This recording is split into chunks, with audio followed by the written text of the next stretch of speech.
chers amis participants. Je vais commencer par le titre d'un journal en ligne.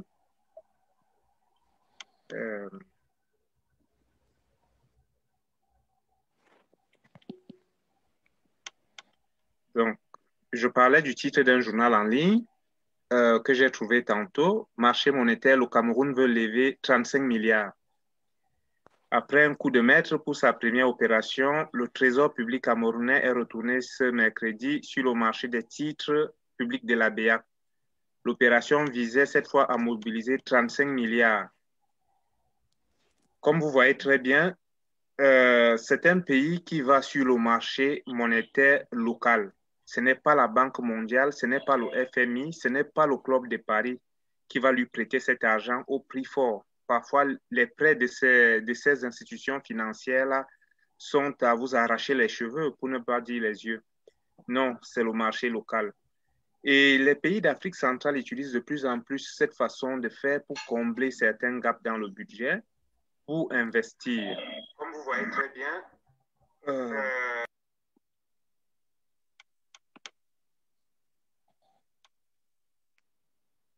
donc, je disais donc que pour combler certains gaps dans le budget, pour investir, les gouvernements de l'Afrique centrale font de plus en plus appel au marché local, au marché monétaire local de la CEMAC.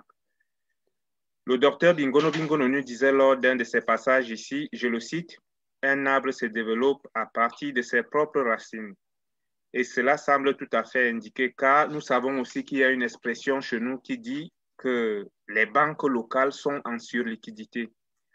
Donc, en ce qui nous concerne, si on s'inspirait de cette pratique qui se fait à un niveau gouvernemental pour la transposer au niveau de Biabia, et si les ECAN en particulier et les ressortissants de l'Afrique centrale en général étaient en surliquidité, comment faire pour faire circuler cet argent, pour le faire fructifier, pour que tous les, je vais dire, permettez-moi l'expression, les petits argents que nous avons dans les poches, nous puissions réinvestir ça sur quelque chose de bénéfique pour tous.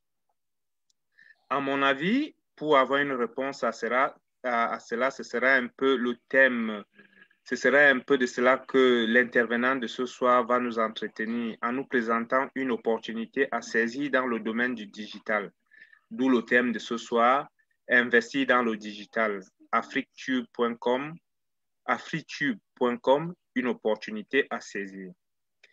Avant de passer la parole à notre intervenant, M. Essissema, que je ne présente plus, qu'on ne présente plus, et s'il veut, il pourra se représenter tantôt quand je lui passerai la parole. Je voudrais d'abord saluer certaines personnes qui ont travaillé en amont pour préparer cette conférence. Je fais un petit coucou à Nelly depuis Berlin, bien que confinée. Bonsoir Nelly. Bonsoir Hervé. Et bonsoir à notre intervenant. Merci. Je voudrais aussi faire un petit coucou à Paris, dans la banlieue parisienne, dans les environs de Paris, à Maman Georgette. Maman Georgette, bonsoir. Bonsoir Hervé. Uh-huh. Bonsoir tout le monde.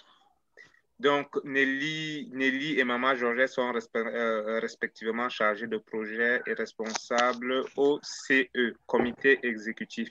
Sur le plan pratique, si vous avez tantôt des questions à poser après le speech de notre intervenant, de M. Essissima, si vous avez un téléphone, vous tapez sur l'écran, il y aura 3 boutons qui vont s'afficher. Alors, vous choisissez l'option « Lever la main ». Si vous êtes sur un ordinateur, sur un PC ou un Mac, alors vous allez sur la liste des participants. Je crois bien vous cliquez dessus. Une fenêtre s'affichera à droite et vous pourrez lever la main.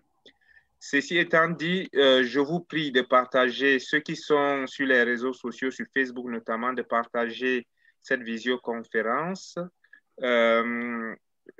Et une dernière chose, les inscriptions continuent toujours dans l'association Biabia, vous êtes les bienvenus. Il y a le fichier, il y a le formulaire d'inscription sur la page d'accueil de notre page Facebook. Ceci étant dit, je vais passer la parole à M. Essissima. Bonsoir, M. Essissima, et bienvenue parmi nous une nouvelle fois. Bonsoir, frère Atemengue, bonsoir aux membres du Bia qui sont connectés et ceux qui nous suivent du côté de Facebook.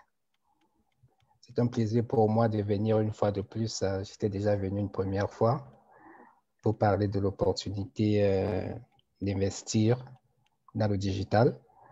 Aujourd'hui, je reviens particulièrement pour parler de la levée de fonds qui a été lancée par la plateforme AfriTube pour permettre, comme tu as dit, à nos frères et sœurs qui doivent être sur liquidité et qui ne savent pas où mettre de l'argent, donc de saisir l'opportunité d'investir dans quelque chose qui pourrait être une fierté pour nous tous au niveau du Cameroun et au niveau de l'Afrique.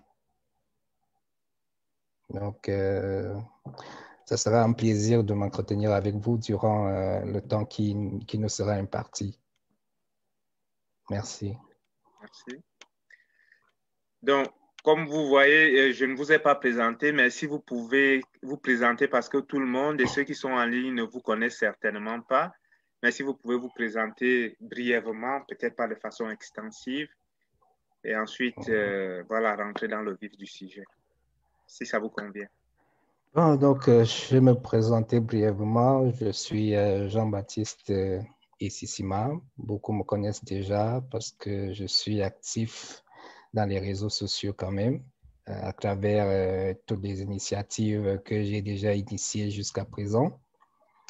Je suis Camerounais, Monomane Mbon, pour les écans, parce qu'il faut qu'ils nous écoutent. Monomane Mbon, après Mendon, à Simbok précisément.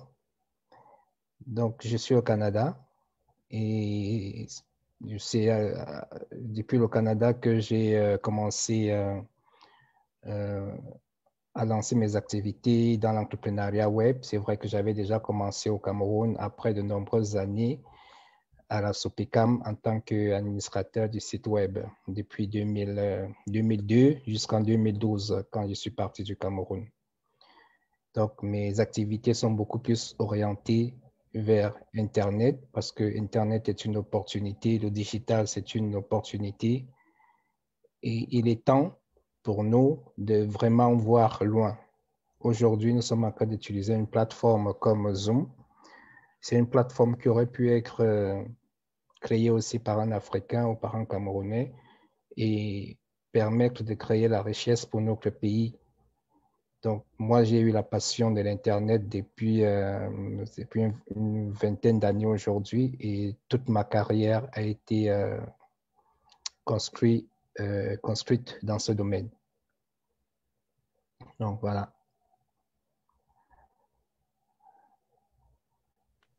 Et si maintenant, on venait donc au thème de ce soir, la levée des fonds, saisir l'opportunité que vous allez nous présenter concrètement, ou bien de long en large, comment ça se passerait?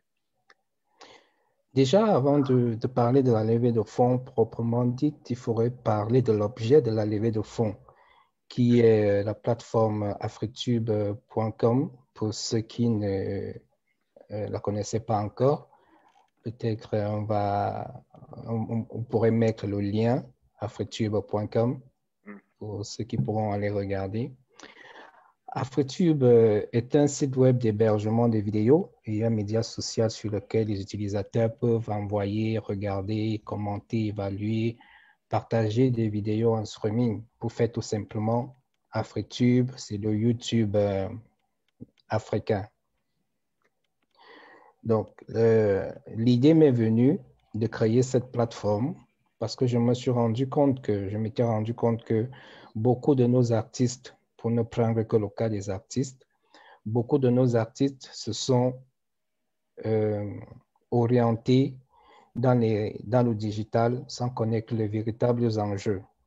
Et jusqu'à présent, on peut encore le voir dès qu'un artiste sort son disque et dès qu'il réalise le clip, le premier réflexe, c'est qu'il faut que mon clip soit sur YouTube. Mais si s'il y a un avantage à mettre son clip sur YouTube parce on veut avoir des likes et des vues, on veut se faire connaître, c'est bien beau. Mais ce que ces artistes oublient, c'est que la production d'un CD, la production d'un clip vidéo, c'est un investissement. Et lorsqu'on fait pareil investissement, il faut avoir un retour sur investissement. Or, ce n'est pas toujours le cas.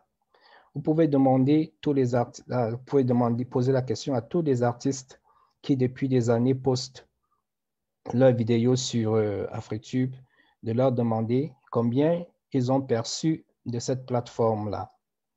Crêpe vous diront qu'ils ont dépassé le cap de $500, pour dire.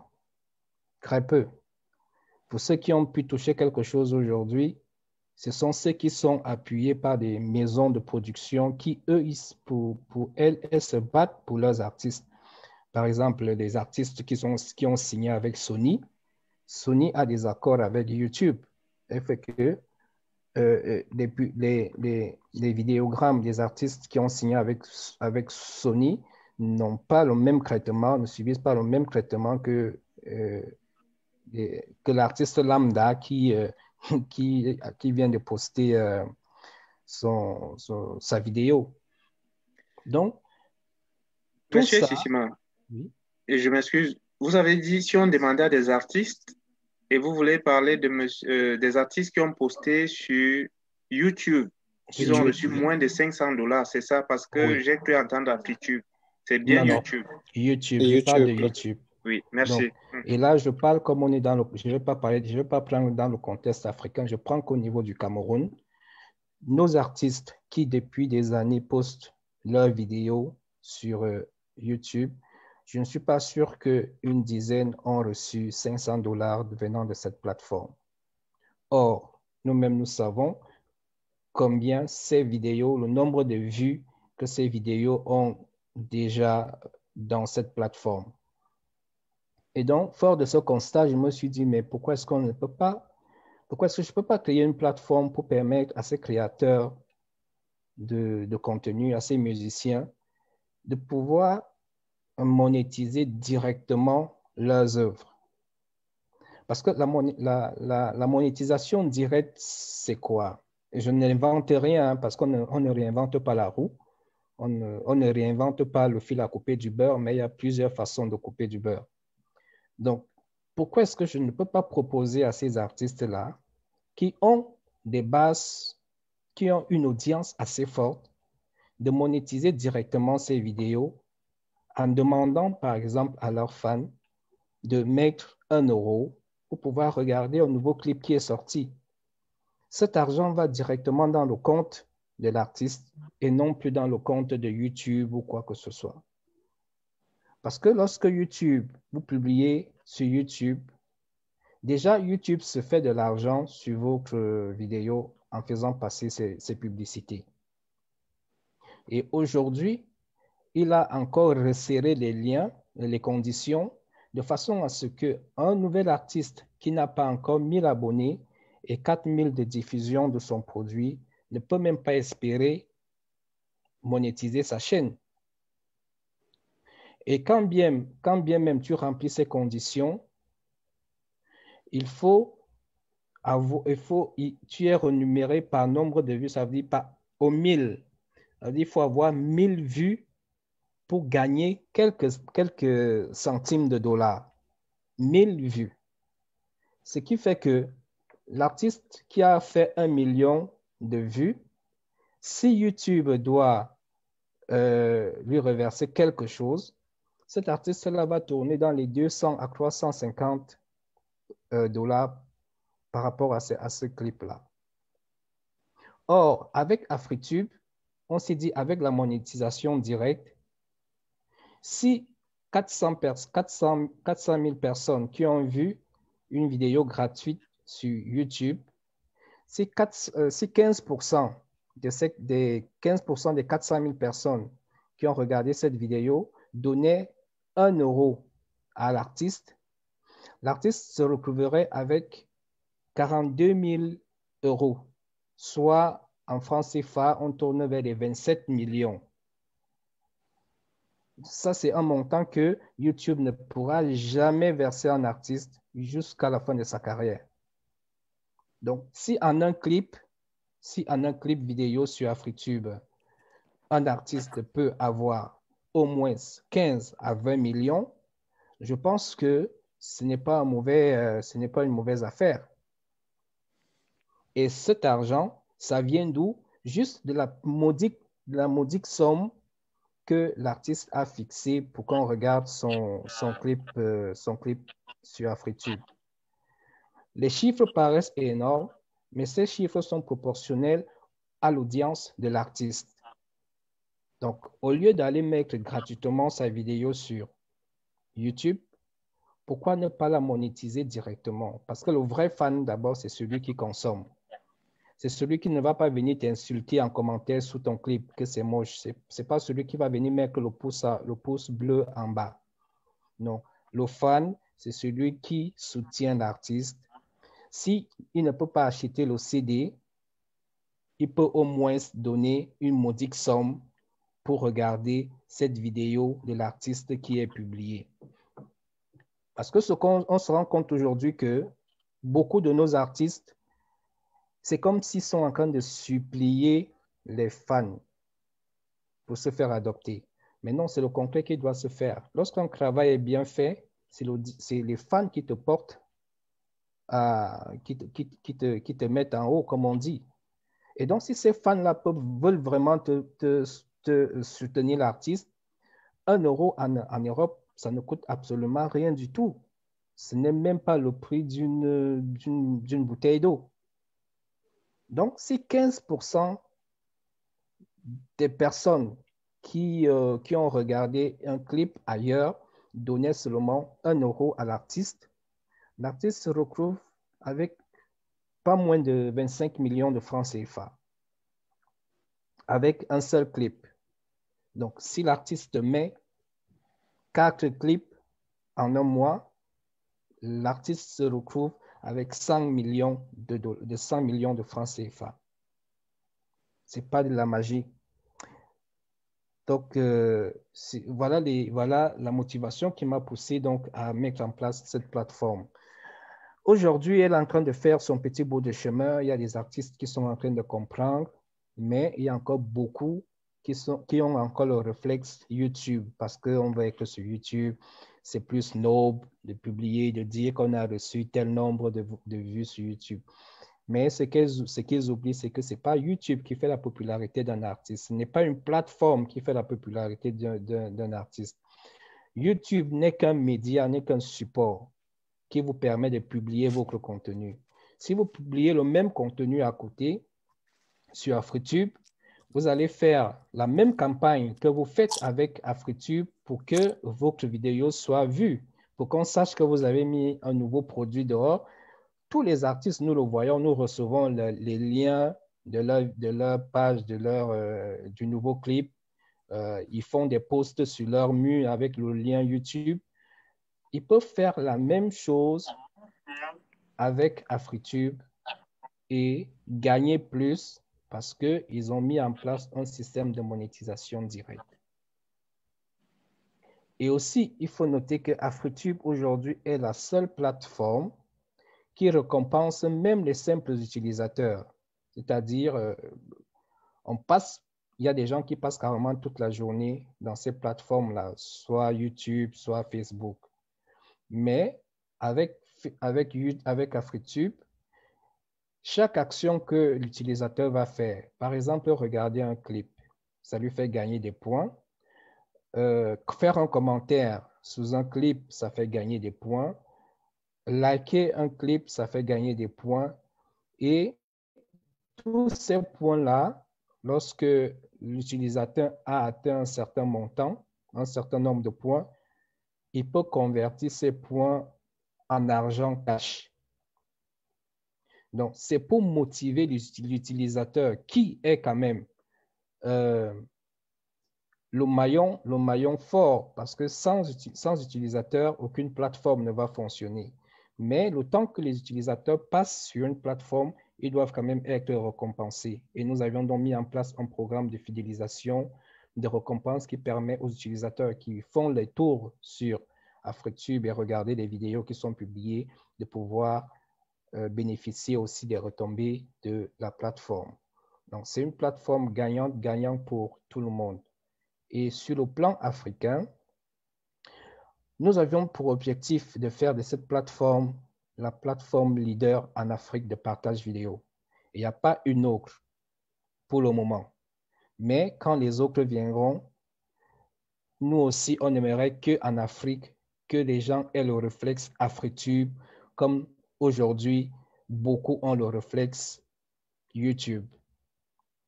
Ce qui est bien normal, hein, à tout seigneur, tout honneur, il est entré dans le marché depuis une dizaine d'années, plus d'une dizaine d'années. Aujourd'hui, c'est une plateforme leader, mais il existe aussi beaucoup d'autres plateformes aujourd'hui qui sont en train de grignoter les parts de marché de YouTube ici en Occident.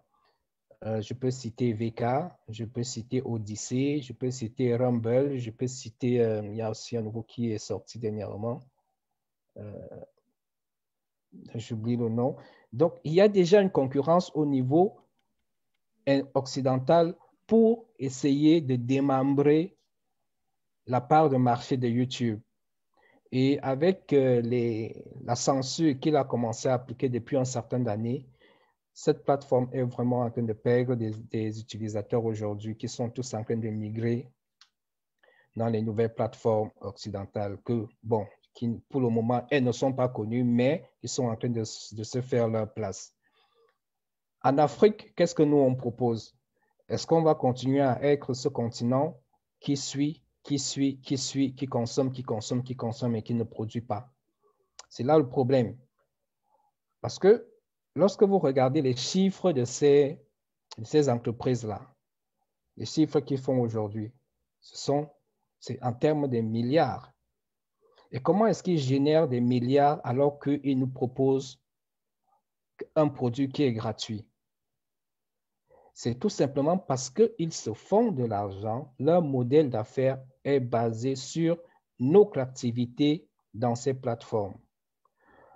Lorsque le nombre d'utilisateurs de YouTube monte à 1 million, ces 1 million, il les revend aux entreprises publicitaires. C'est pourquoi vous ne pouvez pas démarrer une vidéo sans avoir une publicité de YouTube au départ. Donc, s'il n'y a pas d'utilisateurs, il n'y a pas l'évolution d'une plateforme. Mais comme nous, les utilisateurs ont un produit gratuit, ils se disent, oh, ça ne nous coûte rien, mais on se fait de l'argent sur votre présence dans toutes ces plateformes-là que vous utilisez gratuitement aujourd'hui. Pour Facebook, chaque fois que vous vous connectez sur Facebook, c'est 10 $ qu'ils gagnent sur vous. Avec ou sans votre consentement. Du moment où vous allez faire un tour sur Facebook en une journée, il a déjà pointé ces 10 $ sur vous. Donc, pour revenir donc sur AfriTube, nous aussi, nous pouvons créer de la valeur. Nous pouvons créer de la richesse si on réussit à canaliser nos créateurs de contenu, qui sont les artistes, les coachs, les influenceurs, les cinéastes, tous ceux qui ont des web-séries, bref, tous ceux qui ont un contenu à valeur ajoutée. Si on réussit à les mettre tous dans cette plateforme pour leur dire, écoutez, AfriTube, c'est une plateforme plus proche de nos réalités. AfriTube, c'est une plateforme africaine qui va nous permettre aussi de créer de la valeur pour pouvoir contribuer au PIB de nos États, parce que YouTube ne reverse rien à aucun pays en Afrique. YouTube ne recrute personne en Afrique. YouTube ne fait aucun transfert de technologie en Afrique. Donc, pourquoi ne donc pas investir dans une plateforme qui pourra contribuer à créer la richesse pour le pays, pour le continent, recruter les jeunes qui de plus en plus sont intéressés par le métier du digital et tout ce qui tourne autour, parce qu'il faut le dire, une entreprise technologique qui s'implante quelque part, ça crée de nombreuses autres entreprises connexes autour. Vous n'avez qu'à regarder comment la Silicon Valley s'est développée. C'est parce que des entreprises se sont succédées comme des petits champignons autour des premières entreprises Microsoft, Google, Yahoo.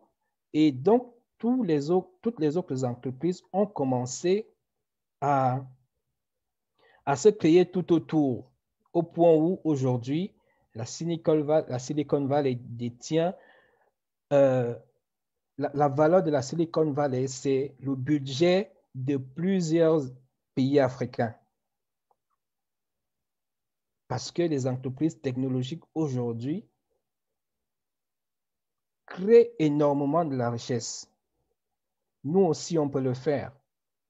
En Afrique, on peut le faire en mettant en place, en développant notre propre écosystème digital avec des plateformes plus proches de nous. On peut créer les Netflix africains, on peut créer les WhatsApp africains, on peut créer les Zoom africains, on peut créer toutes sortes de plateformes aujourd'hui. Mais le problème, c'est quoi? Ce sont les fonds, pour commencer. Le développement des plateformes coûte cher. Pourquoi? Parce qu'il faut faire appel à des catégories de développeurs. Il y a des développeurs juniors et il y a des développeurs seniors. Et ça coûte cher, un développeur, ça coûte cher. Ce n'est pas toujours évident pour quelqu'un qui n'a que sa passion, un peu de compétences pour pouvoir mettre une plateforme, élever une plateforme à un certain niveau. Non, il faut beaucoup d'investissement. Et investissement aussi, c'est avoir le matériel, les ressources matérielles. Ça, c'est très important. Le développeur qui n'a pas de ressources matérielles propres, il sera obligé de sous-traiter. Et ça aussi, ça a un coût. Ça a un coût énorme. Donc, pour qu'un projet tienne à long terme, il faut vraiment que l'initiative soit soutenue par des investisseurs. Et les investisseurs, c'est tout le monde. C'est vous, c'est l'État, c'est les banques, c'est le privé. Bref, c'est tous ceux qui peuvent mettre de l'argent pour soutenir un projet à valeur. Tout comme des investisseurs peuvent mettre de l'argent pour la création d'une station ou d'un supermarché, on peut aussi investir dans une plateforme digitale. Connaissant aujourd'hui la force du digital, je pense que c'est une opportunité énorme lorsque vous êtes en face d'un projet qui a un potentiel. Parce que pour un rien, nous l'avions vu avec la COVID, tout est devenu digital. Le travail, télétravail, l'école à distance, bref, les procédures administratives même à distance. Donc, vous voyez comment des entreprises comme Zoom, qui ne représentaient pas, qui n'avaient pas de valeur, en janvier 2020, avec l'arrivée COVID, leur chiffre, leur valeur a triplé. La valeur de Zoom aujourd'hui n'a rien à voir avec sa valeur il y a un an. Et ceux qui ont cru en ce projet aujourd'hui sont en train de se lécher les doigts parce que c'est tout le monde qui utilise Zoom. Nous, peut-être aujourd'hui, on utilise la version gratuite, mais il y a des entreprises qui utilisent la version professionnelle et qui versent énormément d'argent à cette entreprise. Donc, les entreprises technologiques sont aujourd'hui une opportunité pour ceux qui veulent faire des petits placements. Parce que lorsqu'on parle d'investissement, il ne faut pas aussi penser qu'il faut forcément venir donner 5 millions. Oui, pour celui qui veut mettre de l'argent dans un projet comme celui-là, ça sera proportionnel au nombre d'actions qu'il aura. Et donc, plus tu as les actions dans une entreprise, plus tu auras TA+, les dividendes seront élevés parce que si l'entreprise prend de la valeur, c'est aussi la valeur de ton action qui est multipliée par X. J'appelle mes frères et camps vraiment à voir plus loin. On doit apprendre à rêver grand. Il faut qu'à un moment donné, nous sortions un peu des petites choses. Je ne veux pas dire que ces petites choses-là, c'est n'importe quoi. Mais si les autres sont arrivés à un certain niveau, c'est parce que ils ont souvent regardé loin, ils ont souvent vu loin. Il faut qu'on apprenne à prendre des risques. Il faut qu'on parie sur nous. Il faut que nous soyons solidaires. Quand aujourd'hui, on a souvent l'habitude de nous insulter qu'on n'a rien, tout simplement parce que parfois, il nous manque juste la solidarité. Et ce pouvoir de se mettre ensemble et de dire non, nous aussi, on va faire. Nous aussi, on va faire. On peut le faire. On a les moyens. Moi, je vois les réalisations que les ECAN font, que ce soit au pays, que ce soit là où ils sont dans leur pays d'accueil. Mais tout ça, ce sont des investissements qui peuvent mourir après nous. C'est-à-dire que dès qu'on meurt là, il n'y aura personne qui va suivre ces investissements. Si tu avais, on va dire quoi, si tu avais ton immeuble, tes appartements meublés, lorsque tu meurs là, les gens qui vont prendre ça après ne vont pas suivre ça avec le même cœur que tu avais. Peut-être 2 ans après, quelqu'un a revendu ton bien. Tu ne vas plus jamais sortir de ton cercueil pour venir lui demander de te rembourser. Mais les entreprises, en investissant dans des entreprises à fort potentiel, c'est une façon de garantir, déjà de donner son nom à la prospérité en participant à la création de cette entreprise. C'est garantir un gain qui va permettre à ta descendance de ne plus chercher à travailler comme on nous a appris, parce que le modèle francophone, c'est quoi? Aller à l'école, prendre des diplômes et chercher le travail. Or, en Amérique du Nord, les gens ne réfléchissent pas de la même façon. Vous allez voir un gars de 25 ans qui n'est même pas allé à l'école parfois, mais il a un compte bancaire en termes de millions. Pourquoi? Parce que là-bas, l'éducation n'est pas forcément dans le diplôme, mais dans la capacité de créer la richesse. Et dans cette capacité de créer de la richesse, il y a les placements. Moi, j'avais un jeune collègue qui avait... il avait juste eu le CAP ici au Canada, qui a juste le CAP en électricité, et il travaillait dans notre compagnie. Mais la voiture dans laquelle ce bonhomme roule, ce n'est pas n'importe qui. Il ne paye pas cette voiture avec ce qu'il gagnait dans l'entreprise, dans la compagnie. Déjà qu'il travaillait parce qu'il disait qu'il ne veut pas rester à la maison. Et il planifiait son année, c'est-à-dire il travaille 6 mois. Les 6 autres mois, il est en train de voyager partout en Thaïlande, dans les îles, dans les machins. Pourquoi? Parce que lorsqu'il recevait les dividendes de ses placements, il avait fait des petits placements dans les entreprises de ses amis. Il donne 3 000 là-bas, 3 000, 3 000, 3 000. Et comme ces amis-là, la plupart avaient des business en ligne, et ici, il y a déjà la culture du business en ligne, ce qui fait que des petits gars qui font des chiffres de 30 000 $ par mois, celui-là crée sa boutique de marque, il fait des chiffres de 30 000 $ par mois. Et donc, ça permet à celui qui l'a aidé de recevoir des dividendes aussi après chaque trimestre ou après chaque semestre.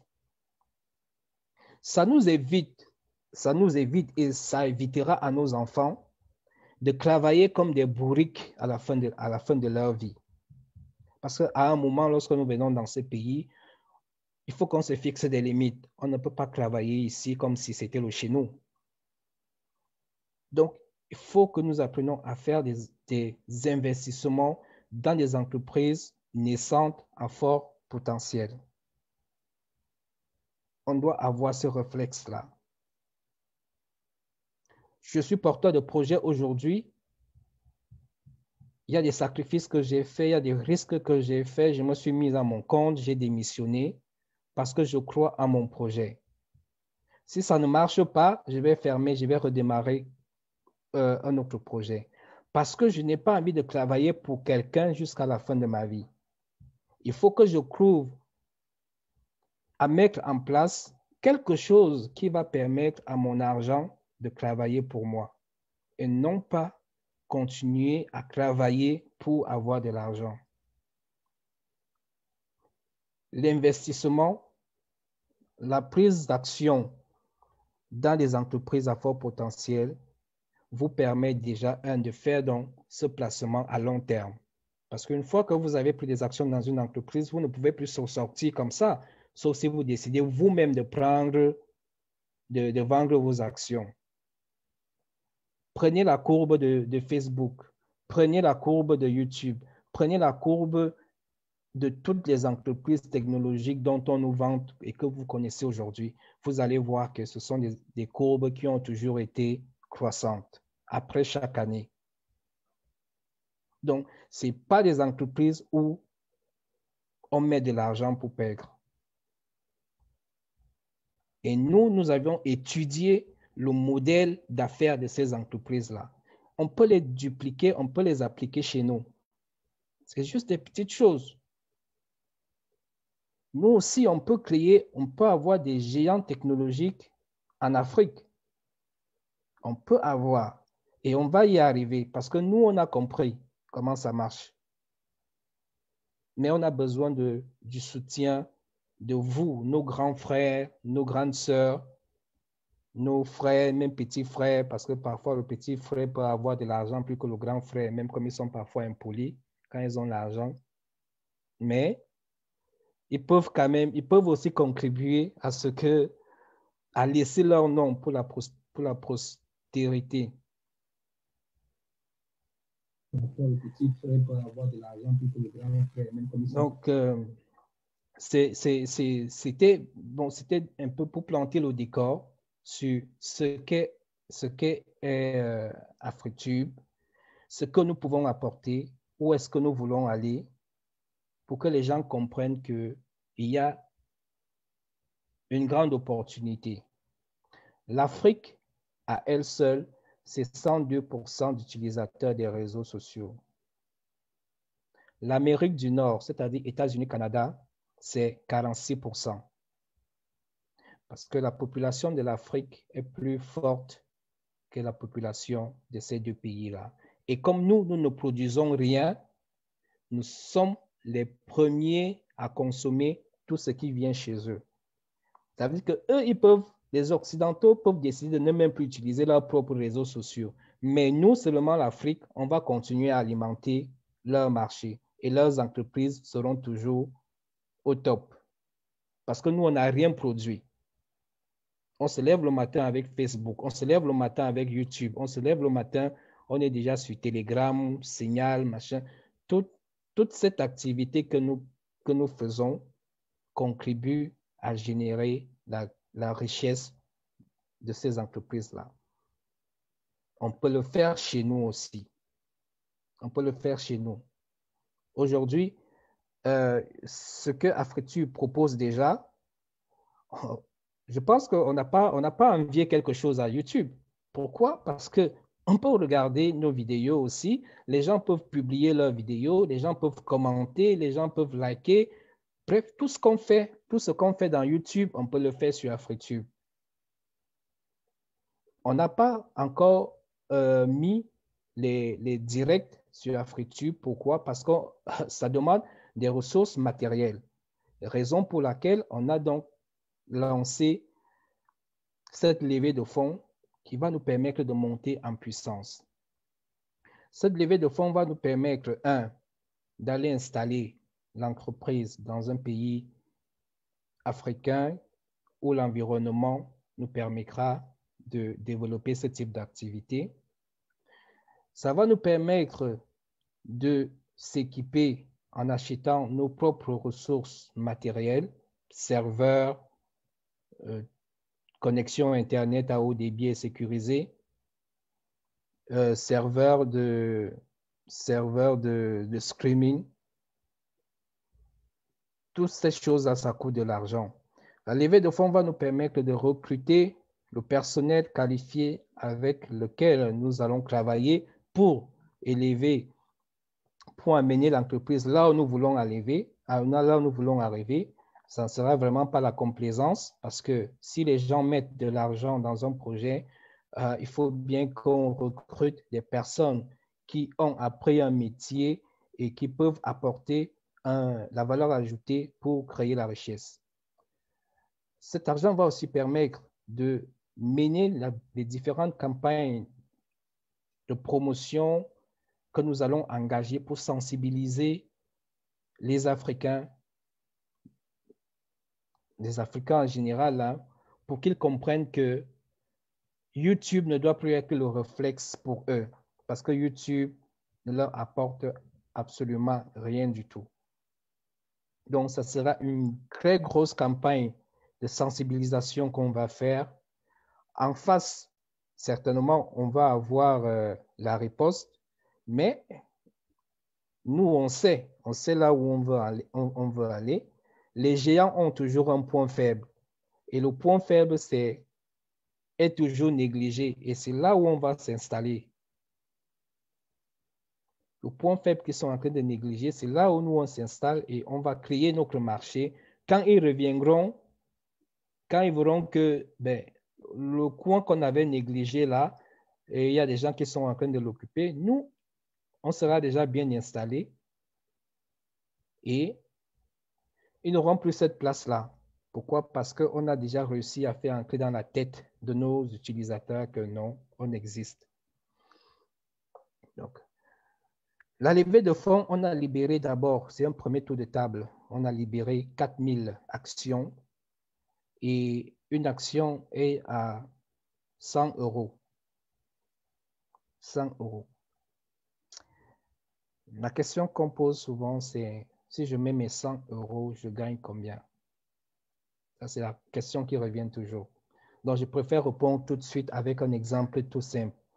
Le partage des dividendes dans les entreprises se fait généralement. Il y a 3 façons, mais je prends la façon la plus vraiment basique pour que tout le monde comprenne. La façon la plus basique, c'est ce calcul avec le bénéfice net réalisé par l'entreprise divisé par le nombre d'actions qui ont été mises sur le marché.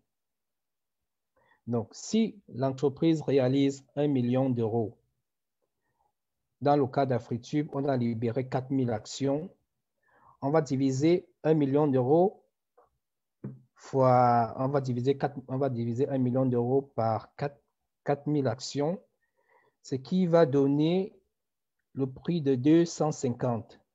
Donc, l'action que vous avez achetée à 100 € va vous rapporter 150 € de plus.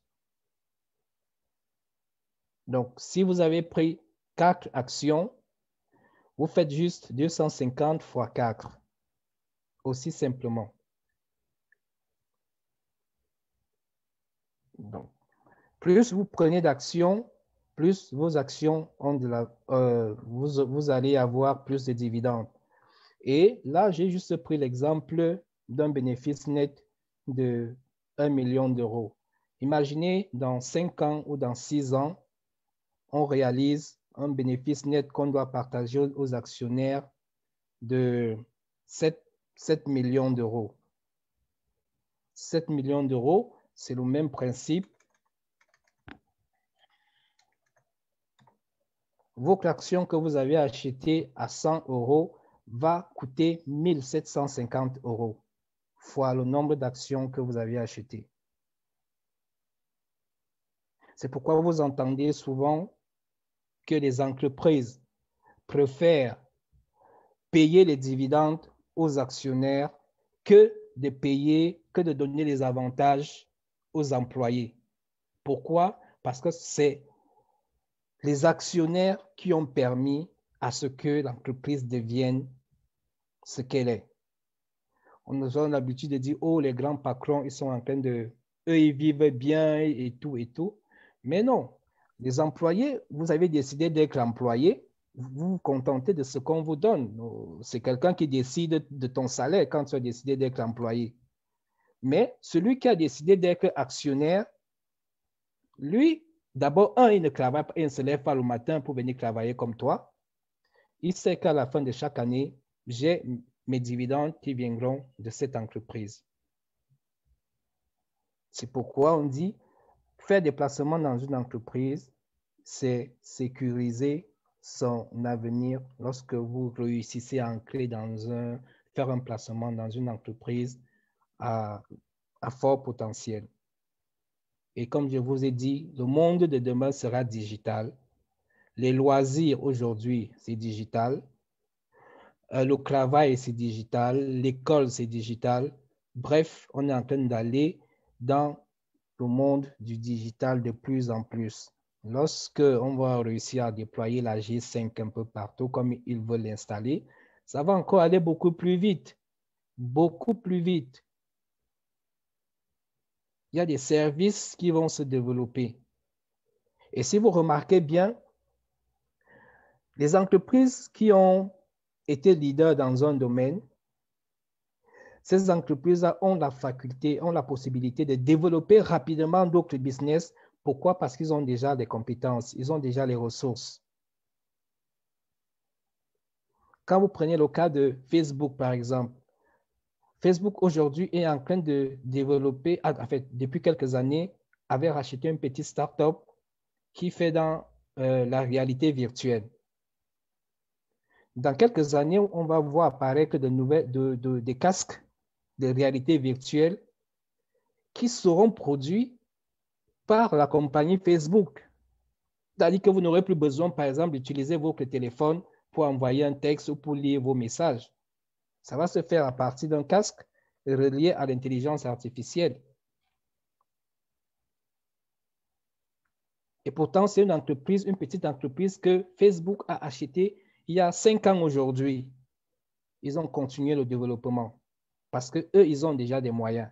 Ils peuvent se permettre de prendre les moyens de Facebook et d'injecter dans cette entreprise-là.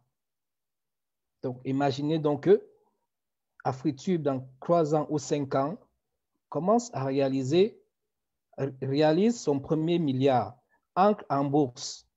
Tout ça, ce sont vos actions qui vont prendre de la valeur. Et nous savons que Afritube, c'est une plateforme qui va parler d'aide en Afrique. Donc, c'est le moment de prendre les actions. C'est une opportunité que j'offre à mes frères, à mes sœurs, qui veulent faire quelque chose, mais ne savent pas peut-être où placer de l'argent. Et comme j'ai dit, essayons de voir souvent un peu plus loin. Les autres l'ont vu. C'est pourquoi aujourd'hui, on peut communiquer sur Zoom. C'est pourquoi on peut échanger sur Facebook. C'est pourquoi on peut échanger sur WhatsApp. C'est pourquoi nos sœurs, lorsque celle-là réalise son clip, il va vite mettre sur YouTube. Alors YouTube ne lui donne rien. Non, vraiment, mes frères, je vous invite à me rejoindre dans cette entreprise. Ça sera une fierté pour nous tous. Ce n'est pas que moi, mais aujourd'hui, lorsqu'on parle des indépendances des États-Unis, par exemple, vous-même, vous voyez, on cite toutes les personnes qui ont été impliquées de près ou de loin, même des soldats qui sont morts dans le champ de guerre. Voilà. Donc, voilà. Maintenant, j'attends vos questions.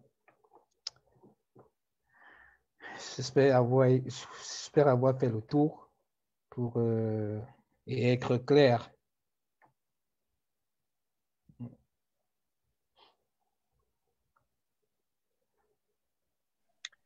Oui, merci pour ce mot, merci pour cette présentation.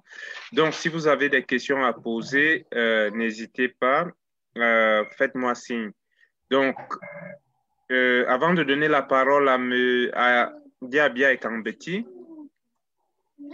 je vais d'abord, non, je passe d'abord la parole à Diabia et Kambeti. C'est Bibi Ondoa. Bon, alors. Ouais, Bibi. Oui, je n'ai pas suivi dans le développement de Jean-Baptiste Desma. La valeur de l'action de Afritude aujourd'hui, c'est combien? Et le minimum que quelqu'un peut prendre, c'est combien? Je ne sais pas s'il y a un minimum, s'il y a un maximum. Et puis, ouais. Non, le minimum, c'est une action. Maintenant, le maximum, on a libéré 4 000. La personne peut prendre autant en fonction de ses moyens. Et l'action, c'est 100 €. Parce que nous avions l'objectif de collecter 400 000 € pour nous permettre de se déployer et de mettre en exécution la phase opérationnelle, la phase 2 du projet. OK. C'est tout pour le moment.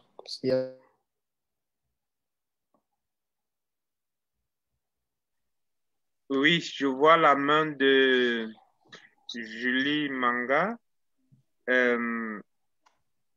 Oui, Julie Manga, vous avez la parole.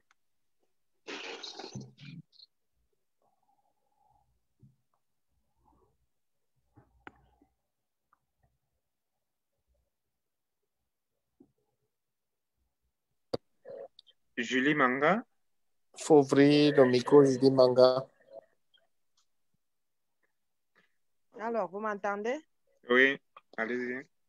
Je disais, je trouve l'idée vraiment ingénieuse. En passant, nous, les frères et quand nous sommes assez solidaires. Voilà un truc comme ça qui concerne vraiment la société. Et quand je pense que nous devons essayer ensemble de mettre la main dans la pâte pour que ça puisse donner quelque chose de vraiment formidable. Alors, moi, je serais volontiers intéressée. Juste une question, j'aimerais savoir quelles sont les conditions à remplir pour intégrer le réseau. Est-ce qu'il y a un lien où on peut s'inscrire ou s'annoncer? C'est ça ma question. Merci. OK.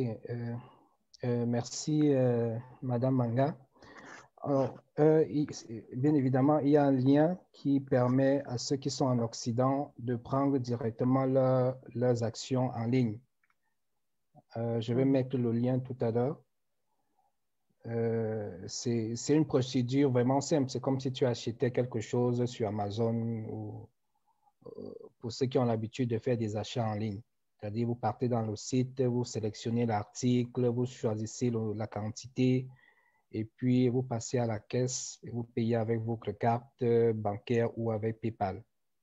Oui. Ce n'est pas un réseau.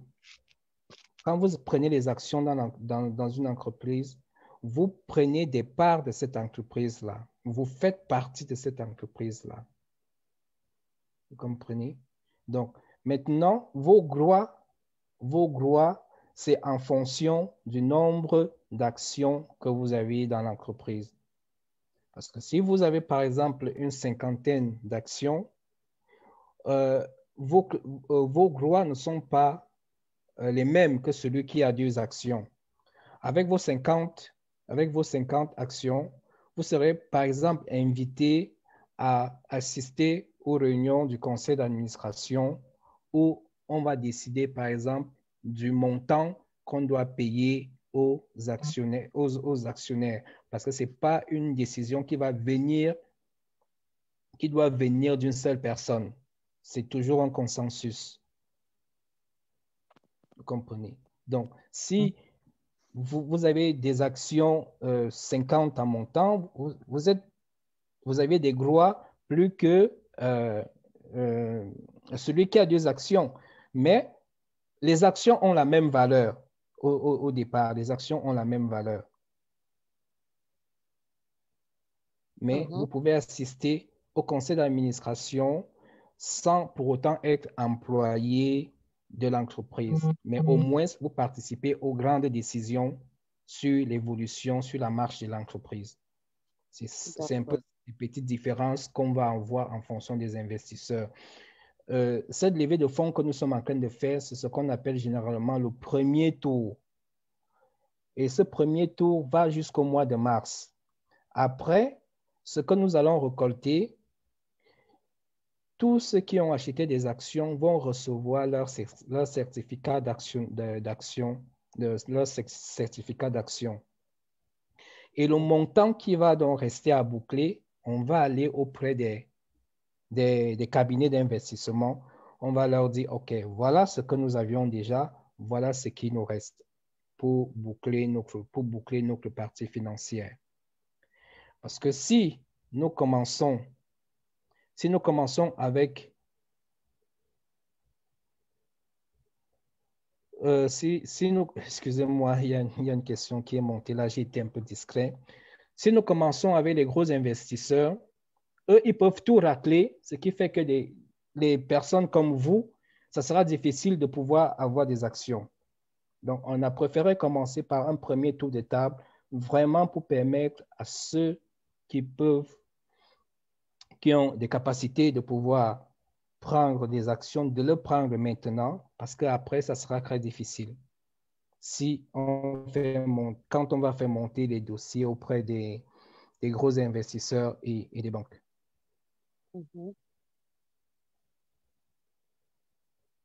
Donc, si je comprends bien, la date butoir, c'est jusqu'à quand? C'est jusqu'au mois de mars, fin mars, pour ce premier tour de table. Merci. Donc, vous êtes la personne de contact alors, ou bien?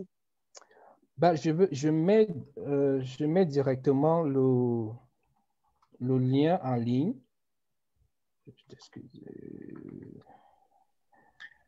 Oui, vous pourrez mettre ça tantôt et ensuite l'association va aussi répercuter. Va répercuter de ce côté, ne vous inquiétez pas.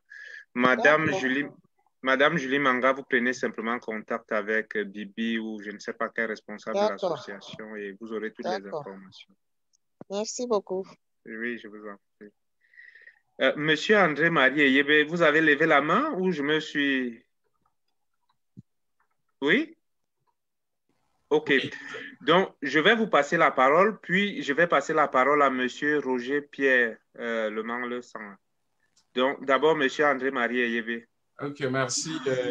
Merci de m'avoir passé la parole. Félicitations à monsieur Sissima pour... J'ai pris quand même la réunion un peu déjà en marche. Et je crois qu'il y a... Je salue, je n'ai pas tout compris, mais l'idée est quand même intéressante parce que je suis en quelque sorte quelqu'un qui milite pour que les gens puissent se réveiller, surtout les Écancons se réveillent dans l'intelligence artificielle, ce qui est en train de se passer en ce moment dans le monde. Et je voudrais savoir si la date de création de l'entreprise, de la start-up, c'est une start-up, n'est-ce pas? Oui. Ouais, tu as créé ça quand exactement? OK, nous avons créé en juillet 2020. OK, c'est bien. Et je voudrais savoir aussi une autre question, c'est celle de la mission de vie, de la mission. Ça dit que par rapport à ce qu'on voit là, qu'est-ce qui fait la particularité de Afritube? OK. Alors, la particularité d'Afritube, je l'ai dit déjà, nous permettons aux créateurs de contenu, tout créateur de contenu, de pouvoir monétiser directement son contenu. C'est vrai que on a aussi un modèle. Notre modèle d'affaires est aussi basé sur la publicité quand les grands annonceurs vont commencer à venir. C'est-à-dire que pour ceux qui ne veulent pas ne veulent pas monétiser ou qui ne peuvent pas monétiser leur contenu parce que ce n'est pas tous les contenus qui seront monétisables. Ceux-là pourront aussi gagner, se faire de l'argent avec les revenus de la publicité. Votre question, en fait, me pousse après à parler des sources des revenus de l'entreprise parce que c'est une question aussi qui vient lorsque vous créez quelque chose. On va vous demander comment est-ce que vous comptez faire de l'argent pour que notre action soit réévaluée dans quelques années. Ça, c'est une question à laquelle je devrais répondre. Et je commence déjà à dire qu'il y aura la publicité, les revenus publicitaires. En Afrique, aujourd'hui, on a des grands groupes qui peuvent communiquer et qui communiquent déjà sur le digital. On a des compagnies aériennes, on a les banques et assurances, on a les compagnies téléphoniques, on a les entreprises brassicoles, on a des entreprises d'hygiène et cosmétiques. Pour ne citer que ces grands groupes. Et ce sont des grands groupes qui ont des budgets publicitaires énormes. En leur présentant notre produit, seulement par mois, on peut réaliser des chiffres prévisionnels de 300 millions de francs CFA, rien que par mois. Parce que je ne vais pas parler des contrats sur l'année. Pour des contrats sur l'année, on pourra les avoir. Parce que si on décide de travailler avec un cabinet de marketing international, eux, ils ont le bras long, ils savent où ils vont toucher pour nous ramener ces contrats-là. Du moment où on a pignon sur rue et qu'on commence à parler de plus en plus de la plateforme au niveau du continent africain, ces gens-là peuvent nous ramener ces contrats et ils fonctionnent sur commission. Et on sait que dans ce type de commission, c'est maximum 15% de ce qu'ils vont vous faire ramener, ce qu'ils vont ramener. Donc, rien qu'au niveau des publicités, on planche déjà, on a déjà des bonnes rentrées financières qu'on pourra dégager. La deuxième source de revenus, c'est les commissions de la monétisation directe. Tout à l'heure, j'ai pris un exemple avec un artiste qui fait 400 000 vues gratuites sur YouTube. Si l'artiste vient sur AfriTube et qu'il monétise sa vidéo à 1 €, si 15% de 400 personnes payent ces 1 €, l'artiste se retrouve avec 60 000 € et la plateforme prend 30%. Donc, nous reversons 42 000 € à l'artiste et nous restons avec 18 000. Alors, si on a 15, 20, 25 artistes qui réalisent le même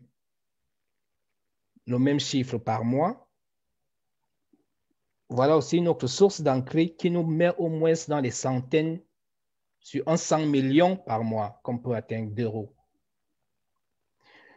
La troisième source, ça sera la version premium, les abonnements, parce qu'on va passer à la version premium. AfriTube ne sera pas seulement diffuseur, mais on va entrer dans la production cinématographique comme YouTube est en train de faire, Netflix est en train de faire. Netflix n'achète plus les films, il est producteur. Ça revient moins cher et on gagne au niveau des abonnements.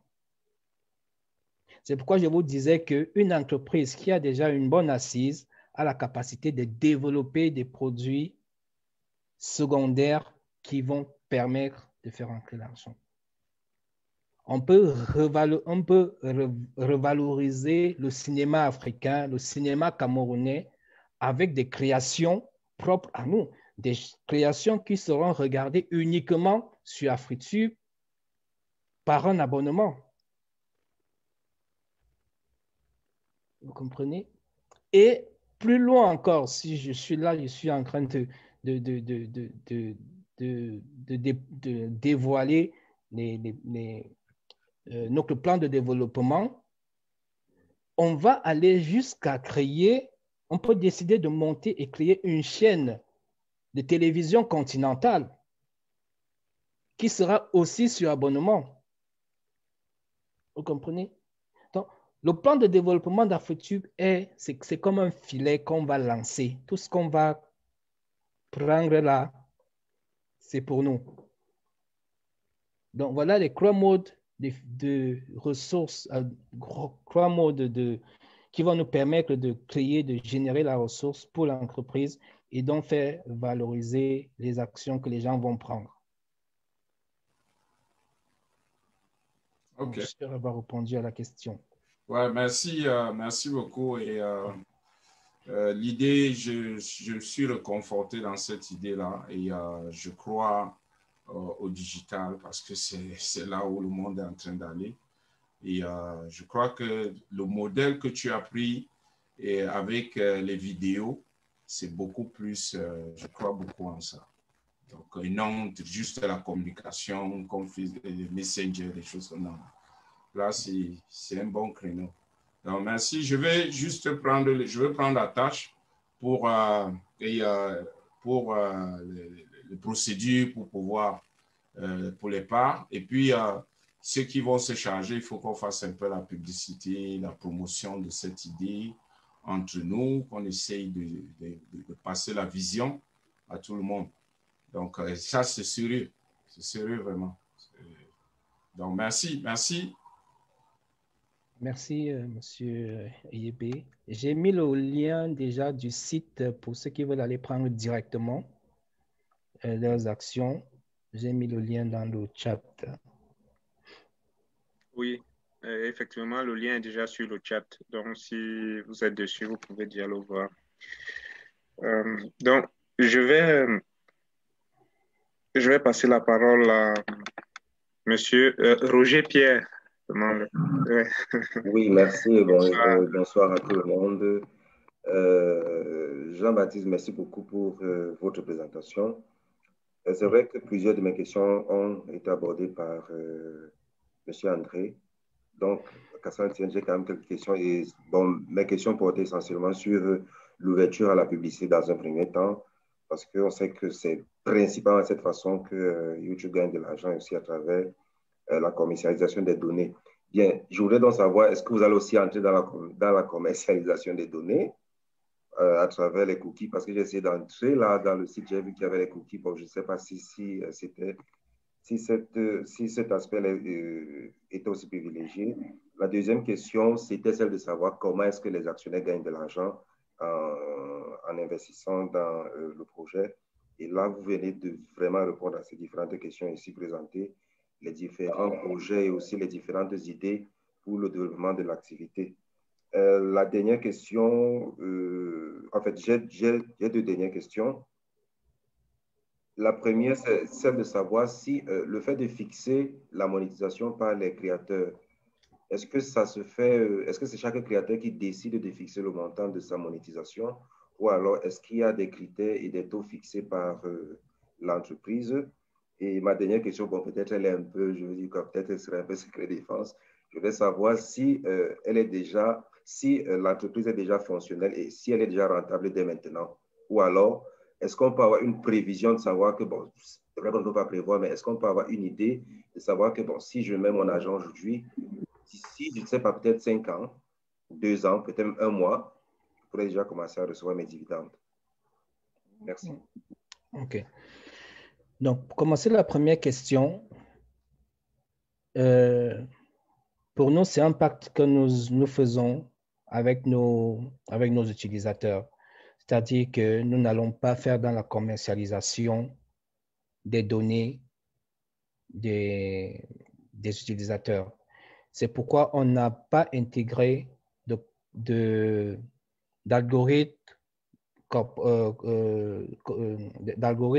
comportementaux dans nos codes. C'est-à-dire quoi? Ça veut dire qu'on ne va pas pister les activités des utilisateurs dans la plateforme. Par contre, il y a un minimum d'informations qu'on doit avoir lorsque vous entrez dans une plateforme parce qu'on n'entre pas comme un bandit, parce qu'on doit pouvoir classer tout le monde. Ces données-là, ce ne sont pas des données généralement qu'on vend aux entreprises d'intelligence artificielle. Non. Notre modèle économique, je l'ai expliqué, n'est pas basé sur la vente des données. Nos 3 modèles d'affaires, c'est-à-dire les abonnements, les commissions sur les ventes et la publicité, nous pouvons créer la richesse avec ces 3 sources de revenus. On n'a pas besoin de vendre les données, les données utilisateurs à ces entreprises-là. La sécurité de ces données c'est vraiment un pacte que nous signons avec nos utilisateurs. Ça, c'est vraiment déjà pour vous rassurer en tant qu'utilisateur de la plateforme. Maintenant, l'autre question, c'était sur... le taux, c'est de chaque utilisateur, en fait, chaque créateur. OK, le prix, chaque créateur est libre de fixer le montant qu'il veut. Si tu es sûr que ton audience peut payer ton truc. Si tu mets ton produit à 1 million, si tu vends, c'est bien. Nous, on retire seulement nos 30%. On retire nos 30% pour chaque achat que tu vas recevoir. Donc, si on a un artiste qui peut mettre sa vidéo à 50 €, nous, on se frotte seulement les mains, sachant qu'il y a au moins 200 personnes qui viendront payer les 200 €, les 50 €. Nous, c'est tout bénéfice pour la plateforme. D'accord. Maintenant, la 3e question, depuis est-ce que l'entreprise génère déjà de l'argent? Bon, l'entreprise a été lancée, la plateforme a été lancée en juillet, le 7 juillet 2020. Jusqu'au mois de décembre, on a beaucoup plus travaillé sur sa stabilité, c'est-à-dire s'occuper vraiment de tout ce qu'on peut recevoir comme retour des utilisateurs et chercher à fixer cela immédiatement. Donc, on n'était pas orienté,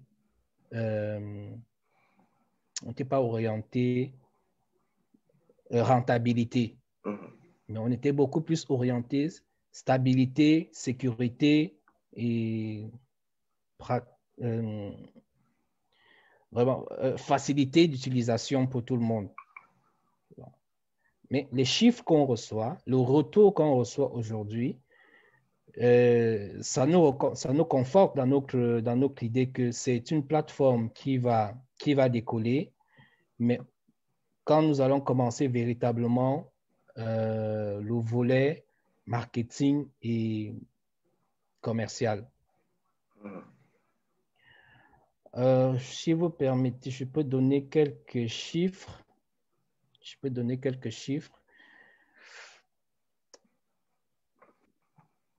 Juste une minute.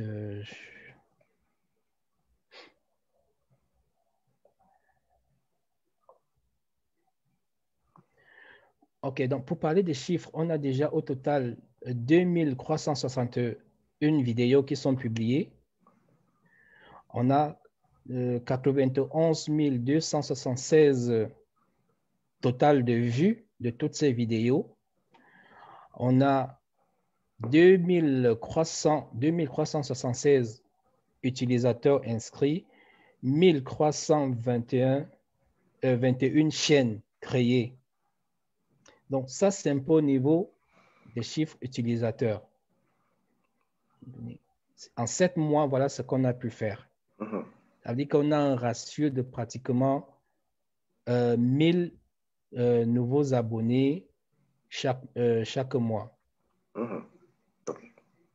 Pour un truc lancé, et puis moi, j'avoue que c'est lors d'un live d'une artiste camerounaise qui avait évoqué AfriTube. Donc, elle avait juste parlé disant le YouTube africain. Bon, je n'ai pas prêté attention, je n'ai pas tout regardé à l'intérieur, mais sinon, je pense quand même que ce soit chacun de nous, on devrait quand même porter ça, encore qu'il s'agit d'un frère, on devrait porter ça, voilà, publier, parler autour de nous, ainsi de suite. Et moi, je pense que c'est de très belles idées, surtout quand ça vient d'un frère. Et puis, il faut vraiment, il faut porter, il faut accompagner. Merci beaucoup.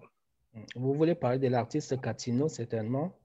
Non, non, non, pas Catino, c'était plutôt, comment il s'appelle? Oshiga. Ah, ok, Oshiga, oui. Oshiga qui a Oshiga est réalisé la ça, oui. première artiste qui a commencé à monétiser ses vidéos Ok. sur AfriTube. On ne les trouve nulle part ailleurs. Et elle a commencé à faire ses ventes. Voilà, et justement, elle vantait ce côté-là, disant que elle, par contre, elle ne privilégie pas son côté, le côté YouTube. Disait-elle même qu'elle compte même fermer sa chaîne YouTube, disait-elle, mais je ne sais pas si elle va le faire. C'est une question de bon sens, en fait. Si les artistes africains, vraiment, ou on va dire camerounais, mettaient un peu le bon sens devant, ils vont comprendre que c'est eux qui ont la main. Parce que ce qu'ils font avec YouTube, c'est comme s'ils vont supplier les fans pour avoir des likes et des vues. Or, aujourd'hui, on sait que lorsque celui-là tombe malade, on commence à faire des litchis, des cagnottes et machin. Alors que avec un seul produit sur AfriTube, tu canalises tes fans de ce côté-là. Chacun vient donner 1 euro, mais tu te retrouves avec 5 millions comme un jeu. Comme un jeu. Et l'autre avantage, c'est que lorsque tu crées ta chaîne sur AfriTube, il y a un porte-monnaie électronique qui se crée automatiquement. Ça veut dire que les ventes que tu fais, ça retombe directement dans ton porte-monnaie électronique. Maintenant, si tu veux récupérer le cash, tu fais juste une requête et il y a un bouton, tu fais la requête, tu demandes le montant que tu veux qu'on t'envoie, on te les envoie. Donc, tu contrôles ton porte-monnaie. Super, ça donne des idées. Donc, c'est vraiment quelque chose, c'est toi qui contrôles tes finances, c'est toi qui fais la promotion de ta chaîne auprès de tes fans pour leur dire, venez, venez, moi je ne suis plus sur YouTube. Et si vous ne voyez plus un artiste sur YouTube, obligé, vous allez venir sur AfriTube et puis vous allez donner le 1 euro pour regarder son clip. C'est la moindre des choses. Ok, merci. Donc peut-être que je reviendrai plus tard, peut-être qu'il y en a qui veulent réagir pour l'instant. Oui, merci pour cette intervention. Donc, ceux qui connaissent les artistes africains, c'est le moment de les inviter à venir s'inscrire sur AfriTube. Je crois qu'il y a quelqu'un dont je ne vais pas citer le nom, qui connaît un artiste assez célèbre et certainement... Bon. Et en passant, bon, peut-être l'information était déjà sortie. AfriTube est le prochain producteur de l'artiste Catino. Ah. Ok. Voilà, j'ai encore la main de Ngomaila. Vous avez la parole.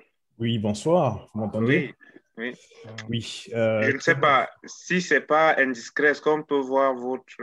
Est-ce que vous pouvez activer votre vidéo? Sinon, bon. Je n'ai pas de caméra. Je n'ai pas votre caméra. Ok, c'est bon. Allez-y. Tout d'abord, merci pour la présentation de Jean-Baptiste. J'ai tout simplement une petite question au sujet de l'implantation d'AfriTube en Afrique.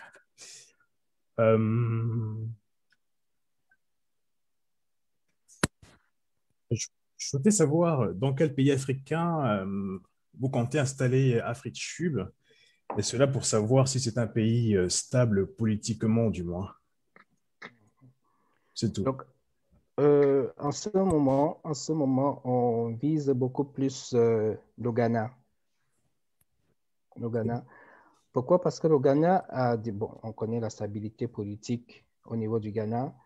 Au niveau de l'Internet, c'est un des pays qui est quand même avancé aujourd'hui en ce qui concerne la connectivité à Internet, le débit qu'il offre et les avantages au niveau de l'entrepreneuriat technologique.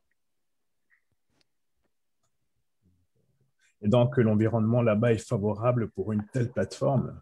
Oui, c'est favorable pour le développement de la plateforme et aussi, c'est comme nous comptons envahir le marché anglophone, de l'Afrique anglophone. Une fois que quelque chose a pris au Ghana, ça a pris au Nigeria, ça a pris en Afrique du Sud. Ok. D'accord, d'accord. Oui, c'est tout ce que je souhaitais savoir pour l'instant. Merci. Bien, merci. Moi, j'ai une petite question de mon côté. Supposons, parce que là, vous avez parlé de la façon de prendre des actions pour ceux qui sont en Europe. Est-ce que c'est la même procédure pour quelqu'un qui serait en Guinée équatoriale, comme notre ami, non, qui serait en Guinée équatoriale, au Gabon, je ne sais pas, ou au Zimbabwe, et qui voudrait par exemple prendre des actions? Est-ce que c'est la même démarche? Non, ce n'est pas la même démarche parce que la démarche en ligne, c'est pour ceux qui peuvent faire le paiement par PayPal et par carte bancaire. Mais maintenant, pour ceux qui sont dans des zones où ce mode de paiement n'est pas possible ou qui n'ont pas de carte de crédit, ils peuvent tout simplement nous contacter, et on va leur donner la procédure à suivre pour faire, par exemple, un MoneyGram, Western Union, ou tout simplement un virement bancaire. J'ai une autre question. Est-ce que vous, au-delà de la prise d'action, qu'est-ce qu'on peut faire d'autre pour vous aider? Ce que vous pouvez faire, ce que la famille et Camp peut faire, c'est déjà porter ce message à tout le monde, à la grande famille, dans nos maisons. On connaît des gens qui ont l'argent et qui ne savent pas quoi en faire. C'est vraiment, c'est vraiment du bouche à oreille, hein? C'est du bouche à oreille. Vraiment parler de cette initiative autour de vous pour le moment, quoi.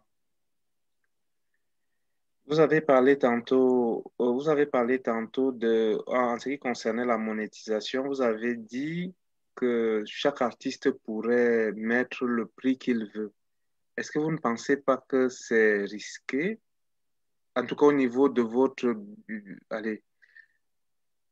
au niveau de la conception, est-ce que vous n'avez pas pensé que ce serait risqué parce qu'un artiste qui n'a pas une certaine notoriété ne pourra peut-être pas vendre un seul album, je vais dire, ne pourra même pas vendre un seul clic, si j'appelle ça comme ça, s'il met par exemple un prix exorbitant? C'est pourquoi j'ai dit que c'est chacun qui connaît la valeur qu'il veut donner à son contenu. Tu vois. Maintenant, si tu sais que tu as une audience qui peut payer, qui peut donner 5 € pour regarder ton clip, c'est bon. C'est vraiment, c'est l'artiste, on préfère, on ne veut pas fixer des prix pour des produits dont nous ne sommes pas des créateurs. Nous, on est diffuseurs.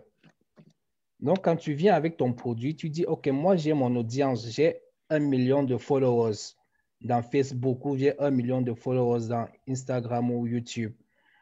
Maintenant, si 15% de ces personnes-là viennent me donner 1 €, voilà ce que j'aurai. Donc, c'est l'artiste même qui fait déjà ses calculs. Maintenant, quand il commence à faire sa campagne de promo, c'est pour permettre à ces gens-là de se rabattre donc pour venir donner ces 1 €, ces 5 €, ces 50 € qu'il a fixé pour avoir accès à son produit. Non, on ne veut pas contrôler ce niveau-là vraiment. C'est vraiment l'artiste, le créateur de contenu qui sait que non, mon produit a une certaine valeur ajoutée. Au lieu de mettre 1 €, je préfère mettre 5 €. C'est comme avec le spectacle. Un artiste va faire son spectacle à 100 €, l'autre va faire son spectacle à 25 €. Ouais. Oui. Roger, est-ce que tu as encore une autre question? Oui, effectivement, j'ai une question. Depuis, j'ai l'impression aussi que le public de viewers ciblé est davantage celui qui vit en Occident. Parce que pour payer, par exemple, directement, c'est vrai qu'on sait qu'en Afrique, ce n'est pas évident de, je veux dire quoi, s'il faut, par exemple, payer, je ne sais pas comment se passer. La culture de la carte bancaire n'est pas encore assez développée, s'il faut peut-être payer par carte bancaire. Donc, c'est là où on se rend aussi peut-être compte que nos différents projets ici peuvent être liés. Je me demande, est-ce que vous avez développé un API qui puisse permettre aux viewers africains de pouvoir, par exemple, payer. Je vais prendre un groupe, par exemple, comme, je ne sais pas, peut-être les Rigola ou bien, je ne sais pas. Oui, ils font des vidéos et maintenant, on sait qu'ils ont une grande audience en Afrique, au Cameroun particulièrement, et ils veulent avoir, et ils veulent bien peut-être mettre leurs vidéos dans AfriTube. Comment vont-ils pouvoir bénéficier, je veux dire quoi, des paiements venant de l'Afrique, s'il faut exclusivement compter sur les viewers qui sont en Europe? Oui, nous avions pensé aux utilisateurs de l'Afrique. Et au niveau, par exemple, de l'Afrique francophone, il y a déjà des solutions de paiement en ligne, mobile money. Quand je prends le cas du Ghana, Nigeria, Afrique du Sud, ils ont développé une application pour des échanges entre ces pays. Au niveau de l'Afrique francophone, le reste de l'Afrique francophone, nous sommes en collaboration, en partenariat avec WeCatchUp de Segri Katangana, avec qui doit nous fournir dans ce mois. On va faire les premiers tests de sa solution au niveau de notre plateforme. Parce qu'on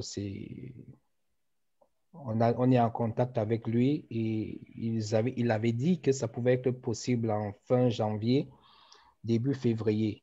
Donc, nous sommes en train de travailler. On pense à tous les utilisateurs, puisque si l'entreprise doit s'installer en Afrique, on doit fonctionner d'abord avec la masse d'utilisateurs qu'il y a en Afrique. Donc, on travaille sur tous ces aspects. Et nous espérons que l'équipe de développement de mon frère Cédric Katangana, ils vont pouvoir nous donner cet API qui va permettre à l'implémenter aussi dans notre plateforme pour accepter les paiements mobile money. Exactement, c'est là où j'en venais, de savoir s'il y avait une collaboration entre vous et Cédric à travers WeCatchUp et l'API qu'il le propose également. Parce que nous avons ces groupes là-bas, j'ai essayé de voir même comme pour les rigolas là, ils font des centaines de milliers de vues sur Facebook, mais sur YouTube, ça ne décolle pas. Voilà. Donc, c'est comme tu expliquais au départ, disant que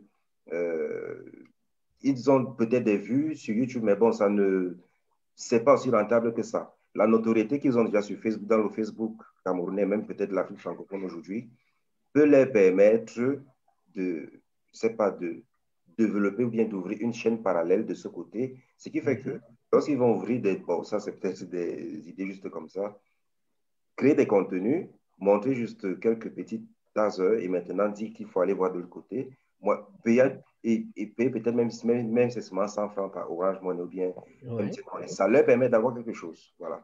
Exactement. La production coûte cher. Et c'est pourquoi je dis, moi, je suis désolé pour ces artistes qui pensent qu'après avoir payé le studio, réalisé les clips, ils doivent aller verser leur contenu gratuitement parce qu'ils veulent des likes et des vues. Ben, ils sont en train de faire un très mauvais investissement. Parce que déjà, une fois que tu as fait ça, quelle sera ta source de revenus? Les CD, les gens n'achètent plus les CD. Et une fois que ton produit est sur YouTube, les gens, ils animent leur soirée en Occident en mettant YouTube. Qui va avoir le réflexe d'acheter ton CD? Personne. Donc, les artistes ont contribué eux-mêmes à leur paupérisation. C'est vrai qu'il n'y avait pas d'autre solution, mais aujourd'hui, on vient leur présenter une plateforme qui peut faire qu'ils gagnent un retour sur investissement aussi facilement que la vente des CD. Parce que si tu as 4 chansons, tu fais 4 clips et tu mets le prix de 2 € pour regarder ton clip, Si tu réussis à vendre 5000 utilisateurs ou 5000 followers qui viennent regarder cette vidéo, tu n'as pas besoin de faire 100 000 vues gratuites sur YouTube. Ça ne t'apporte rien, 100 000 vues sur YouTube.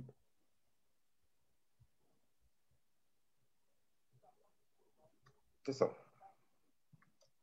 J'ai une dernière question sur le plan technique. Je vois par exemple ici en Occident, nous avons la possibilité de payer via nos téléphones, c'est-à-dire, oui, je vais dire, le crédit du téléphone est débité. Je peux payer mon ticket sur un transport public, le bus, avec le crédit de mon téléphone, par exemple. Est-ce que ce ne serait pas une possibilité pour la plateforme AfriTube de pouvoir débiter directement du crédit de l'utilisateur? Ben non, on ne peut pas le faire parce que nous ne sommes pas propriétaires de la technologie utilisée pour faire ce type de prélèvement. C'est un partenariat entre les banques, les fournisseurs de la carte, par exemple, ou alors les opérateurs téléphoniques. Nous, on préfère utiliser les passerelles conventionnelles du paiement en ligne, qui est aujourd'hui les passerelles PayPal ou alors la carte de crédit.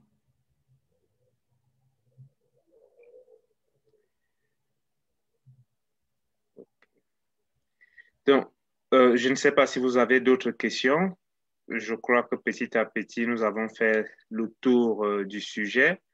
Je vais encore passer la parole à Monsieur Eyebe. Vous avez la parole. Ok, merci. Voilà.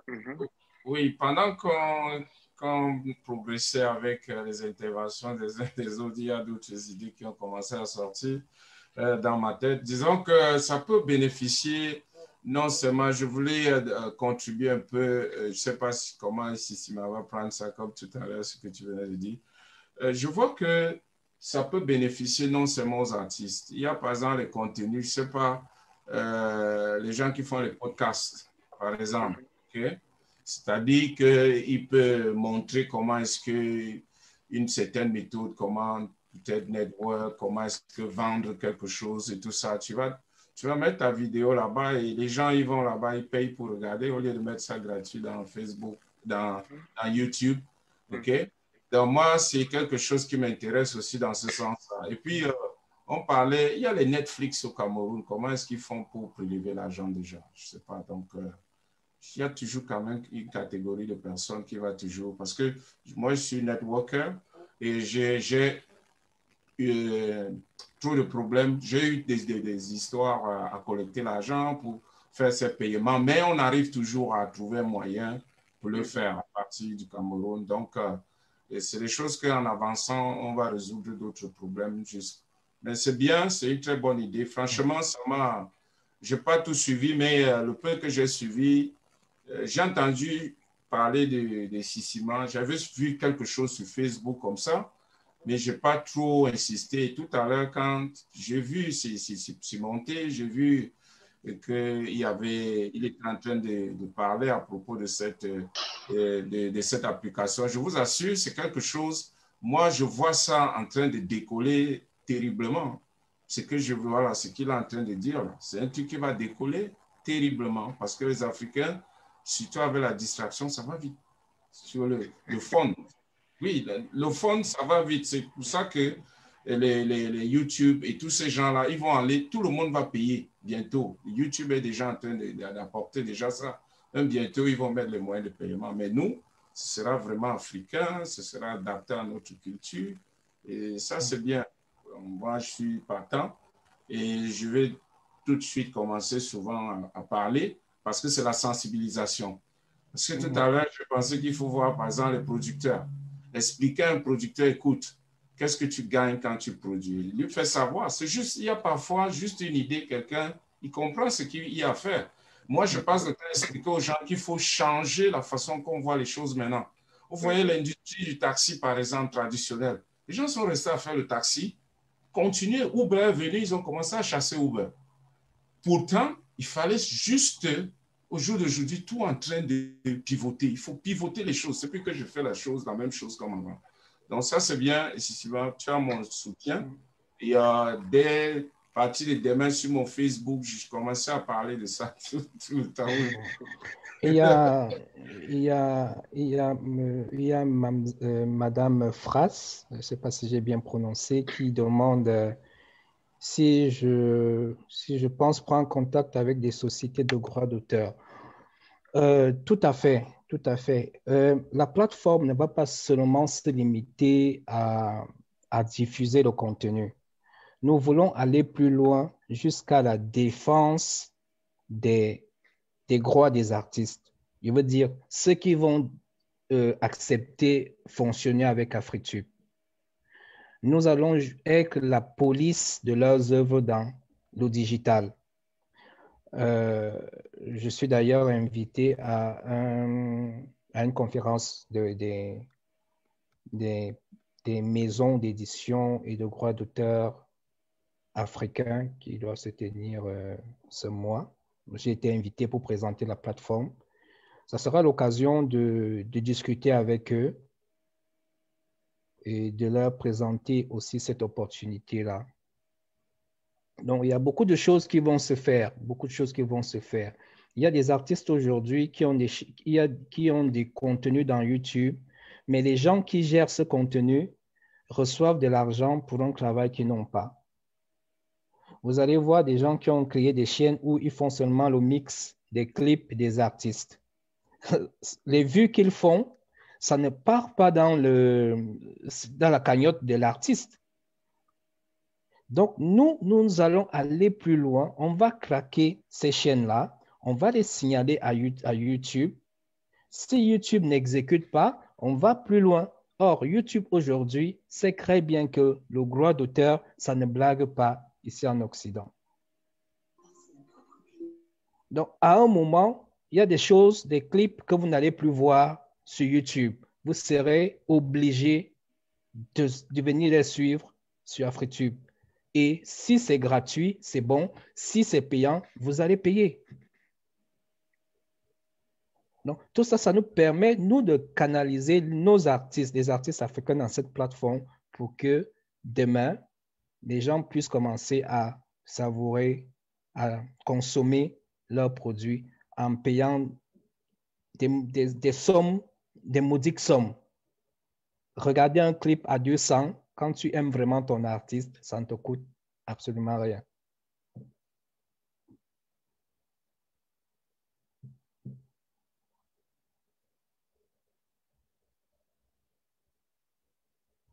Merci. Je crois que nous avons fait le tour de la question. Nous allons nous arrêter ici. Si jamais vous avez d'autres questions ou d'autres remarques, n'hésitez pas à prendre contact avec l'association Biabia. Nous ferons un plaisir de répercuter tout cela à Monsieur Essissima. Le docteur Bingono disait lors de son passage ici, un arbre se développe à partir de ses propres racines. C'est donc une bonne chose que Monsieur Essissima, notre frère, pensait à venir nous voir avant de lancer son produit entre les mains des grands financiers qui seuls d'ailleurs peuvent financer tout cela. 400 000 €, c'est pas grand-chose. Je veux dire, pour des gens, pour ces financiers, quoi. Donc, c'est une bonne chose. Ça permet effectivement de solidifier ses propres racines. Ça permet aux ECAN, ça permet aux Africains d'investir dans des produits africains. Merci et à la prochaine. Et je vous donne déjà rendez-vous vendredi prochain. Ce sera avec Monsieur Bankoto Roger. Bonne soirée.